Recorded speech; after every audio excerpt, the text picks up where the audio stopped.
Annulé à la toute dernière minute en 2015, suite au massacre du Bataclan et aux attaques terroristes sur Paris, le Las Vegas Oakland Rally est de retour cette année avec la charmante commune d'Esquelbecq près de Bergues comme ville de départ. 54 équipages accros à l'automobile ancienne ont répondu présents pour cette édition. Ils sont venus de Grande-Bretagne, de Belgique et de France. Autre nouveauté, l'épreuve VHRS s'appelle désormais Rallye Flandre-Hainaut. Un nom prestigieux, le départ a été donné le vendredi à Bavay dans l'Avesnois pour un périple de régularité de 300 km sur les routes empruntées par le Flandre-Hainaut dans les années 70 avant de rentrer à Esquelbecq et de se fondre dans l'Oakland Rally. En l'absence de Paul Liétard, la lutte pour la première place est ouverte entre les BMW M3 de Merleved, Spielben et Peter Desmet.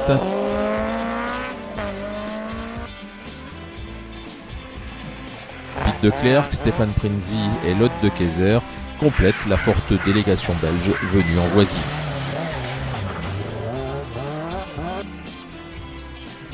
La délégation française elle est menée par l'Opel Kadett de Johan Vanson, les Porsche de Philippe Flament et Dimitri Debac et l'original DAF 66 de Patrice Watine. Le Britannique Tim Purcell est au volant d'une redoutable Ford Escort MK2. Il peut créer la surprise, c'est l'outsider numéro 1 de cette édition. En ouverture de l'épreuve, une vingtaine de belles autos, des ex-usines ou des répliques, sont en démonstration pour le plaisir des spectateurs. Changement de dernière minute, le S2 a dû être annulé. Les travaux sur la chaussée côté Belgique n'ont pu être terminés à temps. Les voitures effectueront une boucle supplémentaire dans le S3 pour compenser les kilométrages supprimés.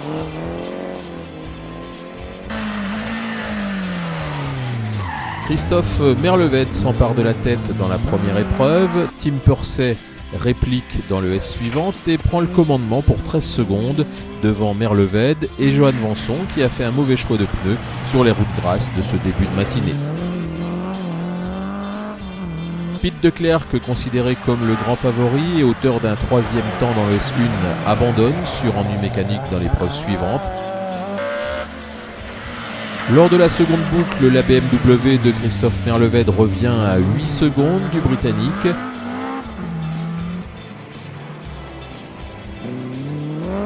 Johan Vanson lui est toujours troisième, mais il est talonné par Stefan Prinzi.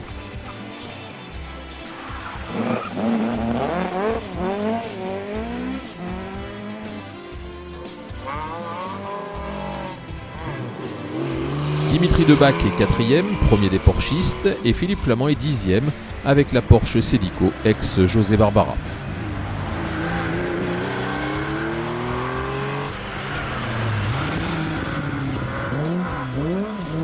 Tim Purcell rentre en vainqueur à Esquelbecq. Christophe Merleved s'est bien battu tout au long du rallye. Il prend la seconde place. Coup de théâtre dans l'ultime épreuve, Johan Vanson est parti au fossé, il a perdu 6 minutes dans l'opération et termine à la 8e place. La troisième marche du podium revient à son adversaire, Stefan Prinzi, qui nous a gratifié de beaux passages avec son Ascona 400.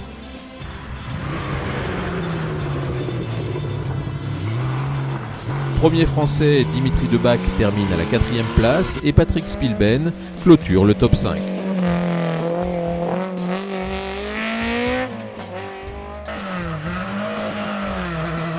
Peter Desmet finit le rallye à la 6e place devant l'original Toyota Celica de José Lapère.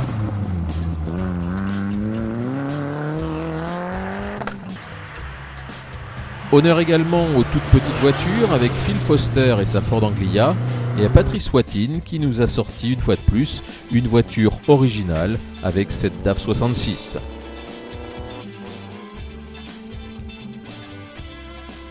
Le rallye Flandre-Hainaut VHRS, après avoir parcouru la veille les routes du mythique rallye des années 70, voit la domination de José Larep, mais il abandonne en vue de l'arrivée à Esquelbecq.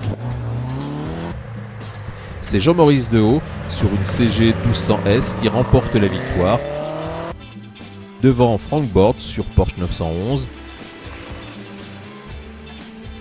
La troisième place revient à l'Alpine A310 de Roger Halm.